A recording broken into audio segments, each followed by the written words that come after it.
Bonjour à tous, nous voici donc réunis afin d'aborder un sujet important, la prière.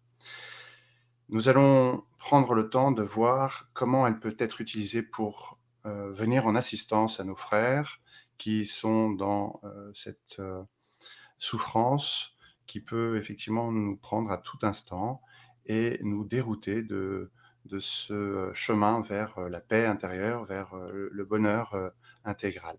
Donc, le titre de cette conférence est La prière, de Jésus à Kardec, un outil pour l'assistance et la désobsession. Donc, j'aimerais que nous puissions ici avoir des définitions très claires, marquer des repères afin que nous puissions tous nous repérer et être à mesure de prendre le contrôle de nos choix. Voilà. Alors, on va commencer de suite avec ce qui nous est répété à longueur de journée, c'est-à-dire ce que nos amis bienveillants et très présents dans nos vies, quand nous savons les écouter, nous disent très régulièrement. Donc, ils nous disent quoi? La forme n'est rien, la pensée est tout. Priez chacun selon vos convictions, le mode qui vous touche le plus. Une bonne pensée vaut mieux que de bonnes paroles, ou le cœur n'est pour rien. Donc là, nous avons à comprendre que la vie de l'esprit est toute celle de la pensée. Ici, nous sommes inscrits dans la matière et nous allons prendre un moment pour effectivement nous repérer, prendre nos marques et chercher à nous extraire, à nous affranchir peu à peu de cette emprise que la matière peut avoir sur chacun d'entre nous. Et peut-être vivre de plus en plus cette invitation qui nous est faite ici.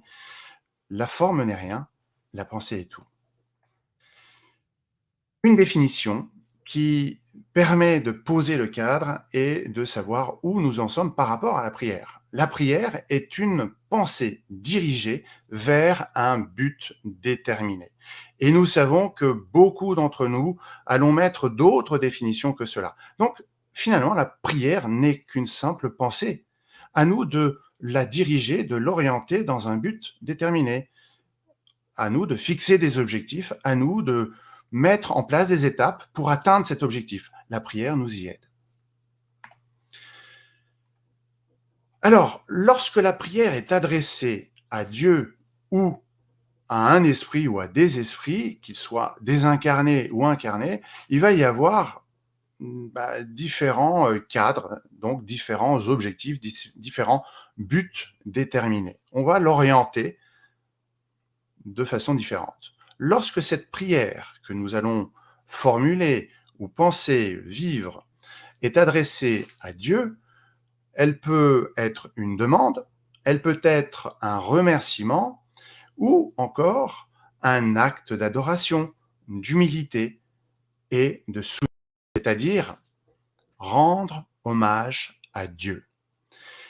Lorsque nous allons adresser cette pensée à un esprit, il peut être incarné ou désincarné. Nous avons ici une identification de pensée, c'est-à-dire que nos pensées sont similaires, compatibles et se confondent. C'est également un témoignage de sympathie, c'est-à-dire que l'on va reconnaître ce mode de pensée, ce mode de vie comme le nôtre. Et du coup, il y a cette sympathie qui s'installe. Un souvenir sympathique et bienveillant est une prière. Les esprits souffrants, ceux qui souffrent, ici ou dans le plan spirituel, réclament des prières. C'est pour eux ce qui va alléger leur peine. Ils en ont besoin. Il y a énormément d'esprits oubliés. Certains se cachent même et souffrent, seuls, isolés de tous. Il nous faut pouvoir les aider par une simple pensée, une évocation. On va leur adresser cette pensée. Et si elle est bienveillante, encore mieux. Si elle est bienfaisante, encore mieux. Puisque nous n'allons pas nous souvenir de ces blessures du passé, nous n'allons pas nous souvenir de ces actions imparfaites qui ont été faites à notre encontre ou à celle vis-à-vis de proches. Nous allons, au contraire, savoir identifier le bien qui a pu être fait et peut-être aller au-delà de ces apparences et donner le bien pour le mal. C'est-à-dire montrer l'exemple, donner l'opportunité à l'autre de recevoir un peu d'attention, un peu de compréhension et d'aide dans ce cheminement vers la perfection. Euh, pour certains d'entre nous, il faudra formuler la prière, parce que sans cela, nous n'aurons peut-être pas l'impression de prier. Il va falloir dire des mots, formuler la prière, alors que c'est une simple pensée.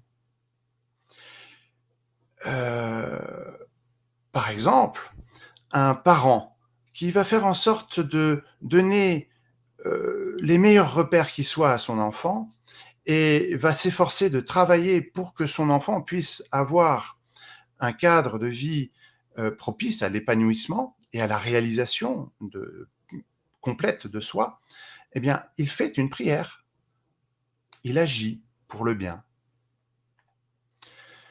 Lorsque nous nous trouvons dans ces moments d'affliction, nous allons avoir deux opportunités.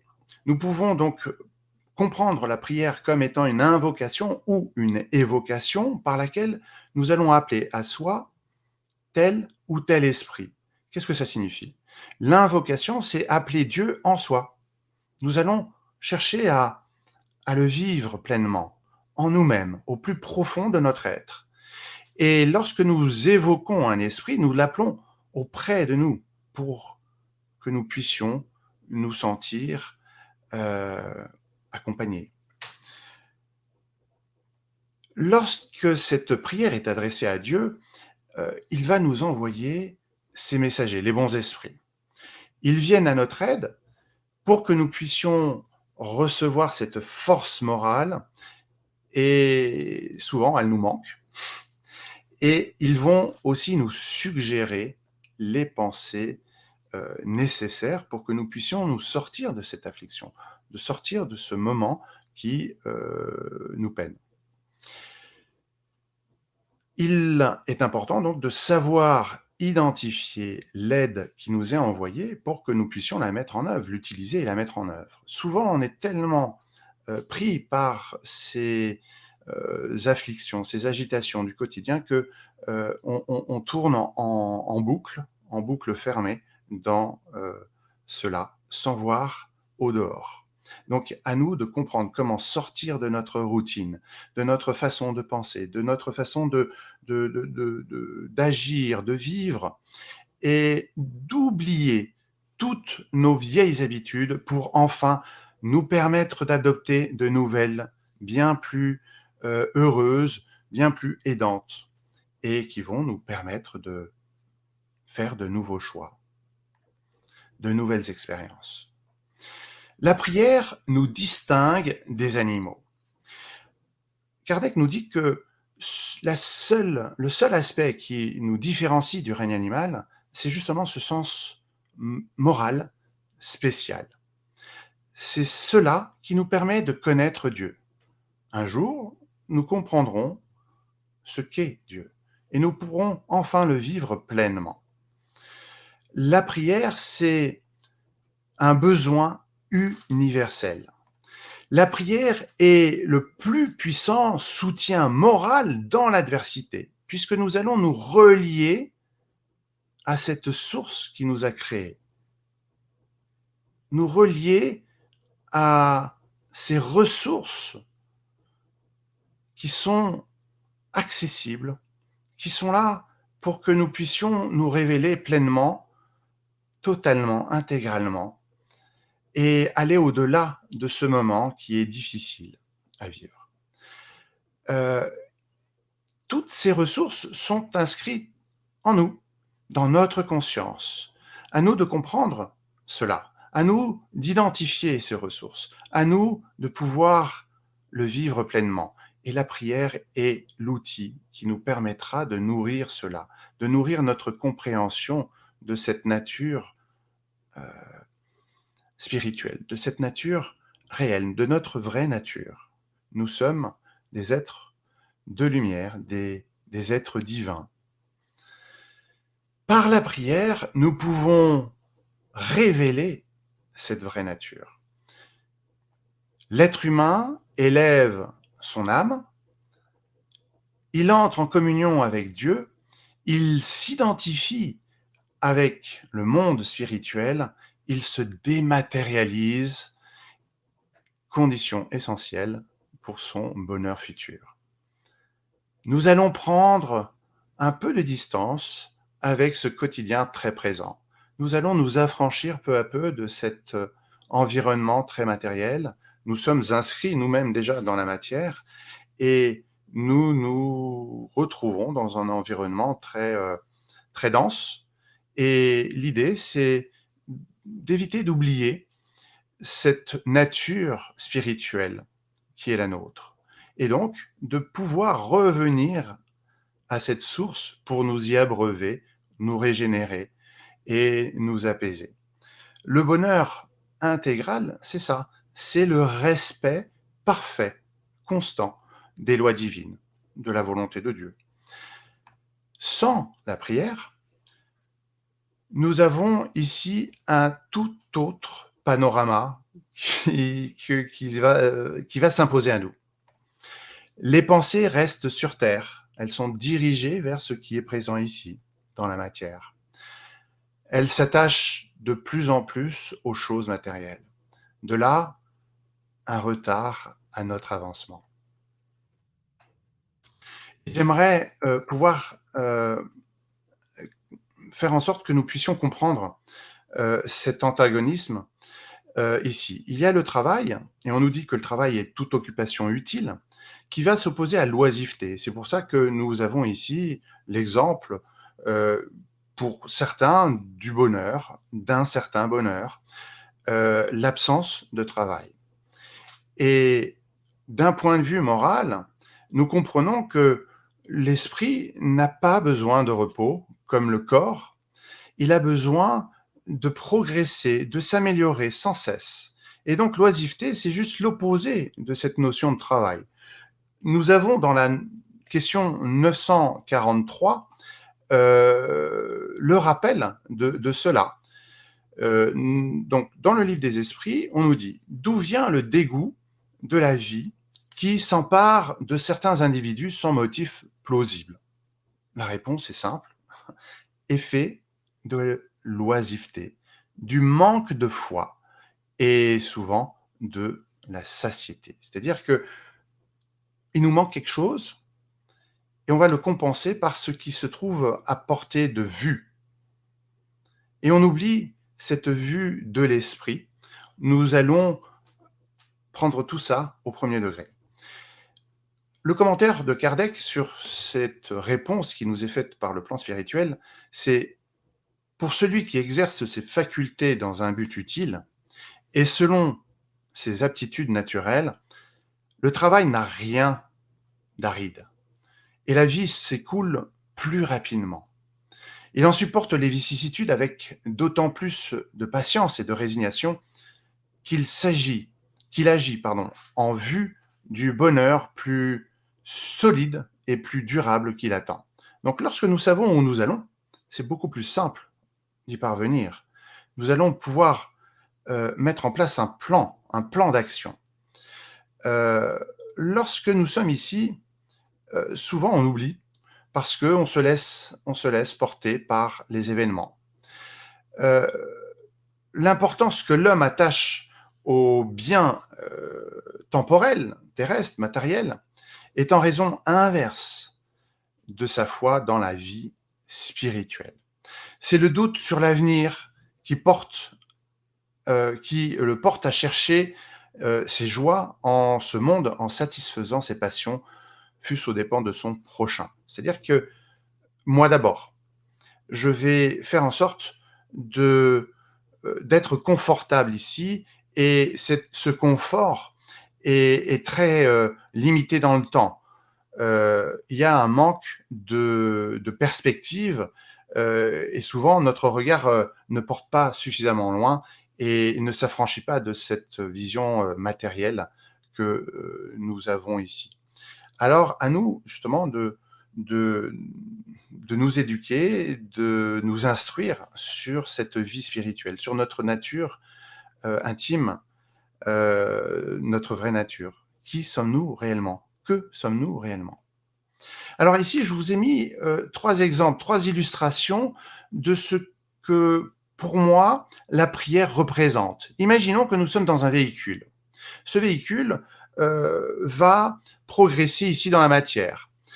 Eh bien, la prière sera semblable à un essuie-glace qui vient, heu, nous faciliter la vision.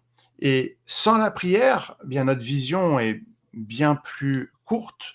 Avec la prière, nous allons, heu, élargir cette perspective.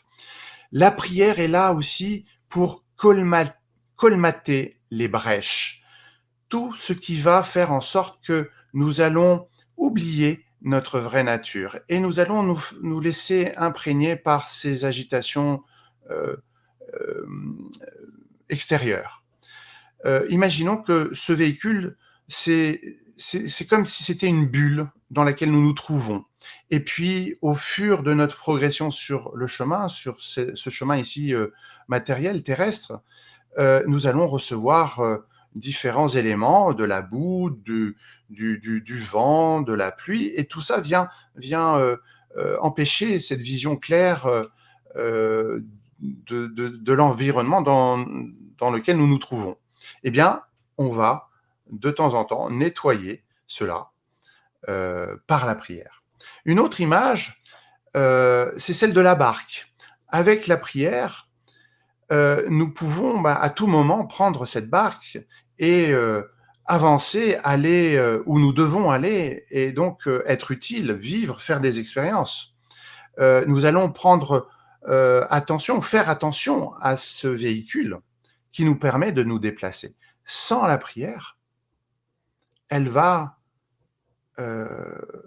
être livrée aux éléments, aux aléas. Elle va peut-être même se dégrader et prendre l'eau. Et donc l'idée, c'est de pouvoir avoir une barque qui est, hors d'eau. Le danger ne vient pas, de cette eau qui est autour de nous. Le danger vient de l'eau qui s'introduit dans la barque. D'où cette idée de prière qui vient colmater les brèches. Donc à nous d'être suffisamment attentifs à ça, de prendre soin du véhicule, et de permettre de favoriser cette utilisation bienveillante, bienfaisante. Dernière illustration, celui du ballon. Lorsque nous sommes soumis à cette, agitation, à ces interactions avec, notre environnement, souvent un petit rien, nous fait exploser. Et on ne subit que très mal la pression, hein. Donc sans la prière, le ballon va éclater de suite et ne va pas résister. Avec la prière, eh bien, nous sommes sereins.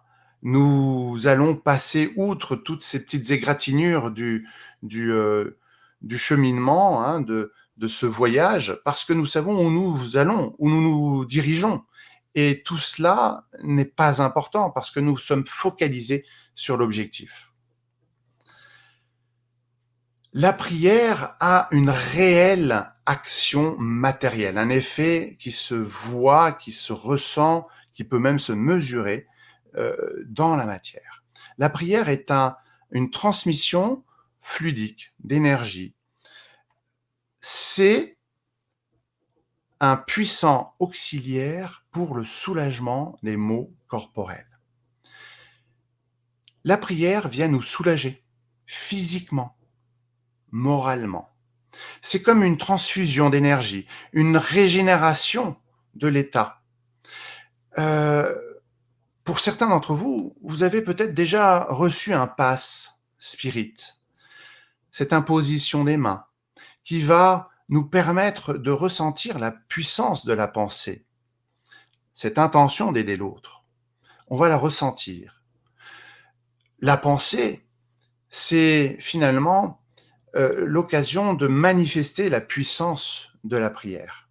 Donc, l'effet matériel est perceptible. À nous de pouvoir être de plus en plus sensibles à cela et de développer cette attention-là. Alors, nous avons ici 3 périodes. Nous avons Moïse qui nous apporte avec les 10 commandements un amour passif. Hein, ne fais pas ci, ne fais pas ça, ne vole pas, ne tue pas. Et cela est l'illustration d'un moment, d'une période ici de notre histoire sur Terre. Avec Jésus, nous avons un environnement qui s'ouvre dans cette période de souffrance, justement, et Jésus vient montrer l'exemple, donner l'exemple, avec un amour actif. Par exemple, il nous dit aimer ses ennemis, faire du bien à ceux qui nous haïssent, prier pour ceux qui nous persécutent. Pas toujours évident à faire. Soyez donc parfaits comme votre Père céleste est parfait. Aimez votre prochain comme je vous ai aimé. Que celui qui est sans péché lui jette la première pierre. Oui, nous sommes encore loin d'être parfaits. Et ce sont autant d'invitations à nous expérimenter à cet amour actif. On n'attend plus d'être aimé, on va aimer, on va donner. On va donner parce que c'est la meilleure façon de recevoir. Avec Kardec, nous avons ici une dimension qui va encore plus loin dans cette orientation, qui va nous permettre de comprendre ce que nous faisons, de comprendre ces invitations qui nous ont été faites au long des âges.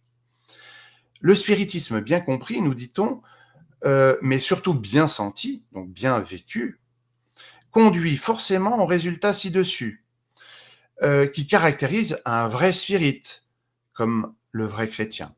L'un et l'autre ne faisant qu'un. Le spiritisme ne crée aucune morale nouvelle. Il facilite aux hommes l'intelligence et la pratique de celle du Christ, en donnant une foi solide et éclairée à ceux qui doutent ou qui chancellent. Une invitation à la mise en pratique. Kardec nous disait « observe, raisonne, croise les informations et fais-toi ton propre jugement. Crée-toi ta propre expérience par cette observation, par ce raisonnement. » Donc, nous avons ici 3 moments distincts et plus nous progressons ici dans cet environnement matériel, plus nous allons avoir la possibilité de faire des expériences, de nous essayer à telle ou telle manière de faire, à tel ou tel mode de vie. Et bien sûr, nous allons progresser. Nous allons progresser en intelligence et puis en moralité, puisque c'est parce que nous allons être plus intelligents que nous aurons la possibilité de développer ce sens spécial moral, notre moralité, cette possibilité de connaître Dieu, de connaître ses lois.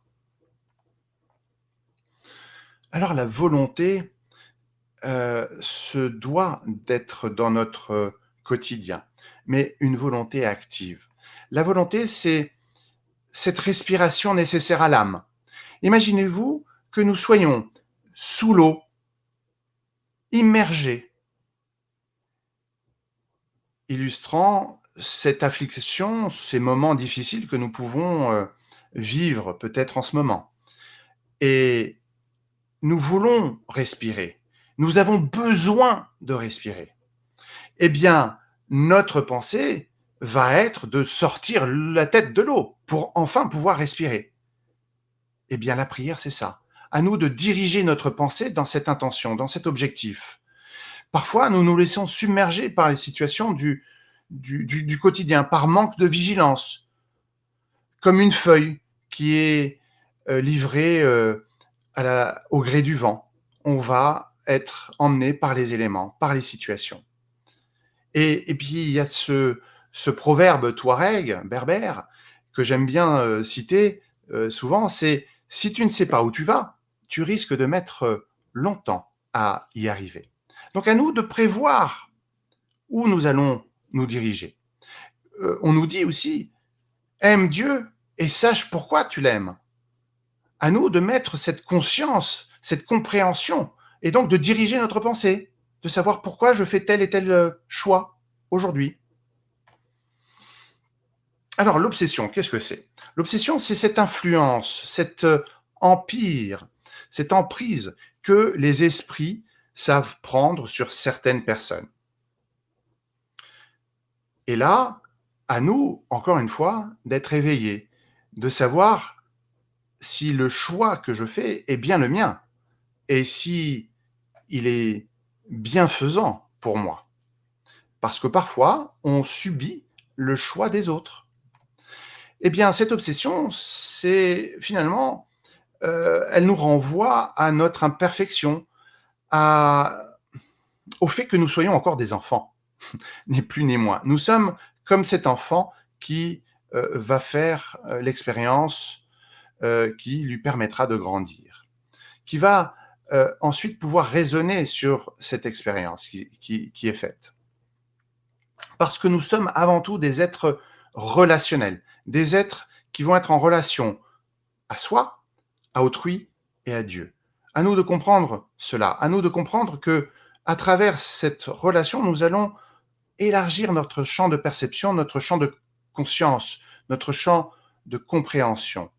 Et du coup, plus nous élargissons cette possibilité, plus nous sommes libres et plus nous devenons responsables, parce que nous savons que tel ou tel choix mènera à tel ou tel résultat, puisque nous avons l'expérience. Nous sommes des enfants spirituels qui progressons vers Dieu. Et nous pouvons le constater ici, au quotidien, sur cette planète. Combien ont le corps d'un adulte, mais agissent comme un enfant.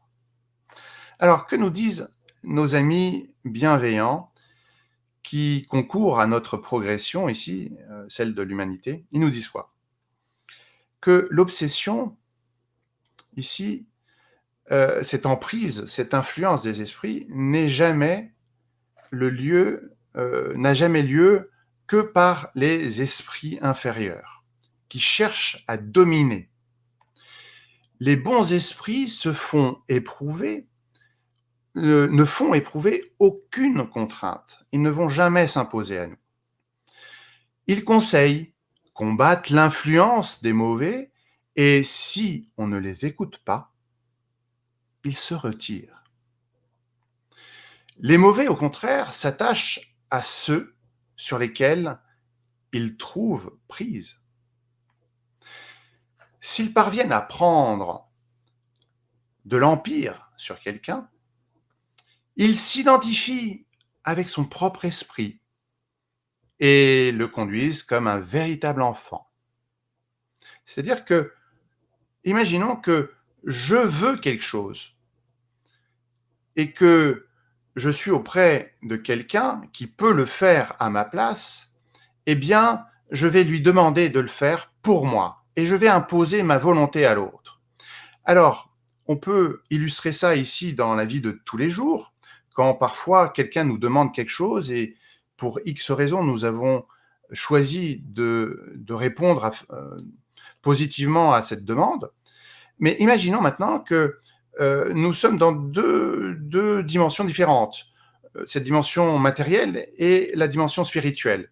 Eh bien, un esprit dématérialisé s'approche de nous, nous souffle quelques pensées et nous pensons que ce sont les nôtres. Et nous exécutons. Donc à nous de veiller à cela, à nous de comprendre cet environnement. Mais comme nous sommes ici pour faire l'expérience de la matière, afin de comprendre cela, il nous faudra prendre le temps de raisonner, prendre le temps d'observer. Et parfois, il nous faudra être aidé pour cela.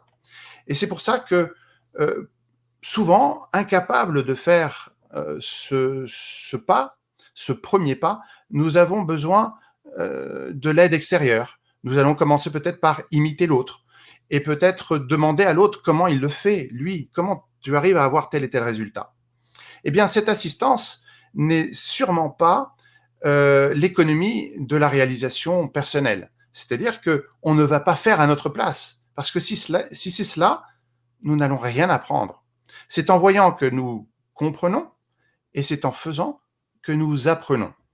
Eh bien, dans le centre spirit, nous pouvons avoir cette assistance. Le fort aide le faible.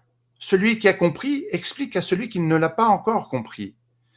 Il nous faudra donc transmettre cela, donner à l'autre, donner à comprendre à l'autre, donner à l'autre les outils pour que justement il sache comment être autonome face à cette situation qui se présente à lui.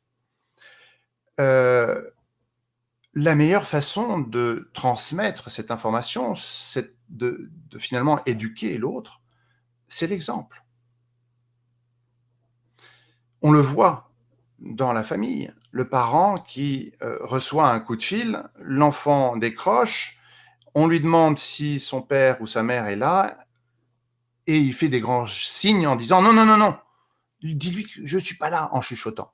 Et l'enfant dit mon père me dit que non, il n'est pas là. Donc voilà, quelle est l'information qu'on donne à l'enfant si on n'est pas cohérent avec ce que l'on souhaite transmettre. Donc faisons en sorte d'être cohérent dans cet exemple de façon constante. D'accord ? Donc la meilleure transmission, c'est de le vivre de façon cohérente, donc de donner l'exemple à l'autre. L'homme est souvent l'artisan de son propre malheur ici-bas. Alors effectivement, ça peut être violent, ce qui est dit ici. Mais si nous remontons à la source de nos infortunes, comme il est dit ici, nous verrons que souvent, elles sont pour la plupart le résultat de notre imprévoyance, de notre orgueil, et donc par conséquence de cette infraction aux lois de Dieu. Donc nous sommes orgueilleux, nous sommes avides, nous sommes imprévoyants, inconstants, et oui, nous sommes imparfaits. Et cette imperfection nous aveugle, nous empêche d'avoir cette visibilité. Repenser à cet essuie-glace qui nous permet de voir loin, de porter notre vision, notre regard au loin. Eh bien, souvent, nous avons par habitude cette imperfection qui se reproduit encore et encore, cette imprévoyance qui nous fait chuter à nouveau. Sachant cela, nous pouvons comprendre que le perfectionnement de l'esprit que nous sommes est le fruit de notre propre travail, de cette occupation utile. On a vu tout à l'heure, ce dégoût de la vie vient du fait que nous n'avons pas d'objectif, nous n'avons pas cette occupation utile qui vient donc structurer nos pensées, nous donner un sens à la vie et nous sentir utiles. Le vrai spirit n'est pas celui qui croit aux manifestations, mais celui qui met à profit l'enseignement donné par les esprits. Rien ne sert de croire si la croyance ne fait pas faire un pas en avant, dans la voie du progrès, et ne rend pas meilleur par pour son prochain. Il nous faut effectivement être conscient de cela.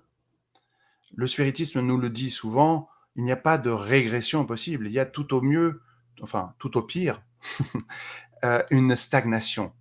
Nous ne pouvons que progresser ou choisir de faire une pause. Et c'est autant de temps perdu qui nous éloigne de ce bonheur futur qui nous est promis. Si nous sommes à notre place, si nous faisons ce que nous sentons devoir faire, nous sommes heureux. Nous allons faire ce que nous aimons et aimer ce que nous faisons. Donc il y aura une cohérence parfaite dans cet instant présent. Le passé ne s'impose plus à nous, ne nous dicte plus nos actions du jour, et le futur ne nous effraie plus. Nous sommes à notre place, faisant un pas après l'autre. Le but essentiel du spiritisme est l'amélioration des hommes. Il ne faut y chercher que ce qui peut aider au progrès moral et intellectuel. La progression de l'intellect, de notre intelligence, va un jour ou l'autre, plus ou moins tôt, nous inviter à cette progression morale. Et ce n'est que par le développement de l'intelligence que nous pouvons y arriver. À nous d'identifier cela, à nous d'identifier et de comprendre ce que nous pouvons apprendre aujourd'hui et mettre en œuvre. Utiliser peut-être déjà des ressources que nous avons et voir les résultats différents de ce que nous avons aujourd'hui. Donc le spiritisme n'est ni plus ni moins qu'une canne, un bâton qui nous facilite notre progression, notre marche ici, tout simplement.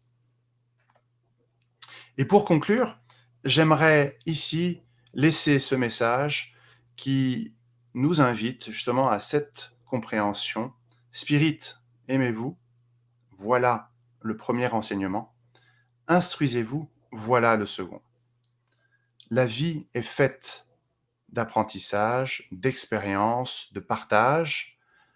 Comprenons-le. À un moment donné, nous allons choisir ce qui est bon pour soi. Nous comprenons, puis nous apprenons par la mise en action, et nous allons ensuite partager ce que nous aurons appris. Et ça a toujours été comme cela. À nous d'enfin nous mettre en œuvre dans cette quête de la perfection morale, et de la perfection en tout point d'ailleurs, à nous de nous mettre en œuvre. Donc l'Esprit de vérité nous laisse ici cette invitation. Aimez-vous, instruisez-vous. Merci pour votre attention.